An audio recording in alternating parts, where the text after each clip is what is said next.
സംസ്ഥാനത്ത് അതിശക്തമായ മഴയ്ക്ക് സാധ്യതയെന്ന് മുന്നറിയിപ്പ്. 6 ജില്ലകളിൽ ഓറഞ്ച് അലർട്ട് പ്രഖ്യാപിച്ചിരിക്കുകയാണ്. വടക്കൻ ജില്ലകളിലും തൃശൂർ, എറണാകുളം ജില്ലകളിലുമാണ് കനത്ത മഴ മുന്നറിയിപ്പുള്ളത്. 5 ജില്ലകളിൽ യെല്ലോ അലർട്ടും നൽകിയിട്ടുണ്ട്. അപകടകരമായ നിലയിൽ ജലനിരപ്പ് ഉയർന്നതിനെ തുടർന്ന് 6 ഡാമുകളിൽ റെഡ് അലർട്ടാണ്. സുനിഷ ഇല്ലൂർ വിവരങ്ങൾ നൽകും. സുനിഷ, പുതിയ മഴ മുന്നറിയിപ്പ് എങ്ങനെയാണ്? എത്ര ദിവസം ഉണ്ടാകും ശക്തമായ മഴ?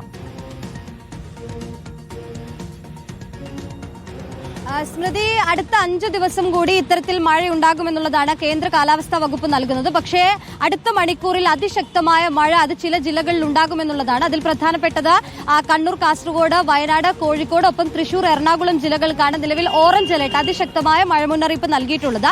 മറ്റ് 5 ജില്ലകൾക്ക്, തിരുവനന്തപുരവും കൊല്ലവും ആലപ്പുഴയും ഒഴികെയുള്ള മറ്റ് 5 ജില്ലകൾക്ക് യെല്ലോ അലർട്ടും നൽകിയിട്ടുണ്ട്. വരുന്ന മണിക്കൂറിൽ മഴ ശക്തിപ്പെടാനുള്ള സാധ്യതയാണ് കാലാവസ്ഥാ കേന്ദ്രം പറയുന്നത്. ഒപ്പം തന്നെ ശക്തമായ കാറ്റിനുള്ള സാധ്യത കൂടി പറയുന്നുണ്ട്. നാളെയും മഴ ഇതേ രീതിയിൽ തന്നെ തുടരുമെന്നൊരു മുന്നറിയിപ്പ് കൂടി കാലാവസ്ഥാ കേന്ദ്രം നൽകുന്നുണ്ട്. ഏതായാലും നിലവിൽ ഇപ്പോൾ ബംഗാൾ ഉൾക്കടലിന് മുകളിലായി ഒരു ന്യൂനമർദ്ദം അത് ശക്തി പ്രാപിച്ചിട്ടുണ്ട്. അതിന്റെ ഭാഗമായാണ് സംസ്ഥാനത്തൊട്ടാകെ വ്യാപകമായ മഴ ലഭിക്കുന്നത്. വടക്കൻ കേരളത്തിലായിരിക്കും മഴ ശക്തമാകുക. ഒപ്പം തന്നെ തൃശൂരും എറണാകുളം ജില്ലകളിലും മഴ അതിശക്തമാകാനുള്ള സാധ്യത കൂടി കാലാവസ്ഥാ കേന്ദ്രം പറയുന്നുണ്ട്.